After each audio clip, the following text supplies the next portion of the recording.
Bonjour et bienvenue dans le monde de notre vie intérieure. Nous parlons aujourd'hui de l'introspection.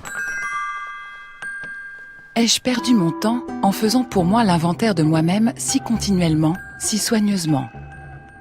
Car ceux qui s'analysent en pensée seulement et oralement, une heure en passant, ne s'examinent pas aussi essentiellement et ne se pénètrent pas comme celui qui a fait de cela son étude, son ouvrage et son métier, qui s'engage à tenir un registre permanent avec toute sa foi, toute sa force. Montaigne, les essais.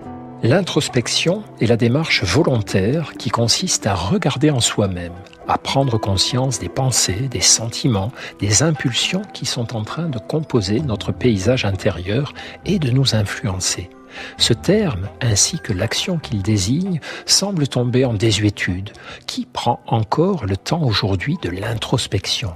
Qui procède à cet effort d'écoute et de compréhension de soi ?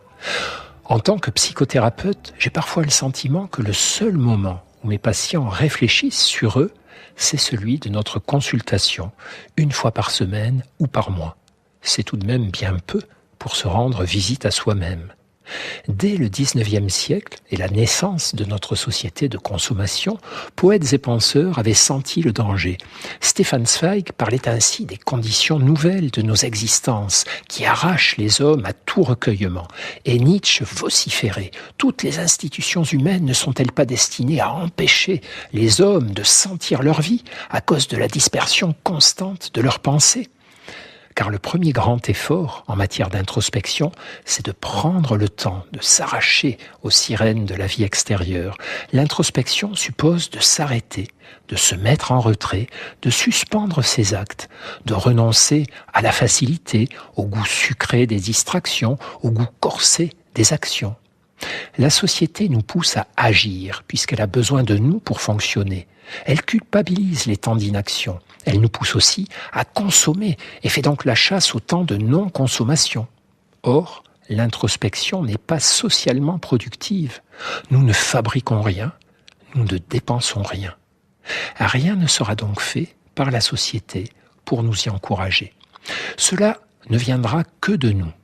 Plusieurs fois par jour, nous seuls pourrons décider de ne rien faire, de nous engager de toutes nos forces dans la non-action, qui est le terreau de la vie intérieure. S'arrêter d'agir pour réfléchir à ce qui se passe en nous. Mais on rencontre alors une autre difficulté. Notre vie intérieure n'est jamais claire et calme, jamais immédiatement lisible. Nos ressentis et nos pensées sont toujours en mouvement, en désordre. Ils sont un flot où se mélangent l'essentiel et le superficiel. Inutile d'attendre des évidences ou des révélations d'un premier regard porté en nous. Nous ne verrons d'abord que désordre et confusion. Il faudra rester là un petit moment, le temps de nous habituer, comme lorsqu'on pénètre dans la pénombre d'une cave ou d'un grenier. On s'arrête, on respire, on observe, on prend son temps. Quand avez-vous pris la peine de ne rien faire pour la dernière fois ? Quel intérêt, disent les hyperactifs, à explorer son intériorité ? Eux préfèrent l'action, la réflexion subordonnée à des buts à atteindre. Et quand ils sont fatigués, la distraction. Pourquoi pas ? Ce mode de vie est un bon moyen pour devenir un esclave. Esclave de soi-même, son passé, ses habitudes, ses impulsions, et esclave de son environnement avec ses manipulations, ses injonctions. Mais pour les personnes qui préfèrent la liberté, l'introspection est un acte qui établit, renforce et nourrit leur humanité. Elle est l'acte de conscience qui fait d'elles non pas des consommateurs dociles ou des travailleurs efficaces, mais des humains pleins de doutes et de rêves.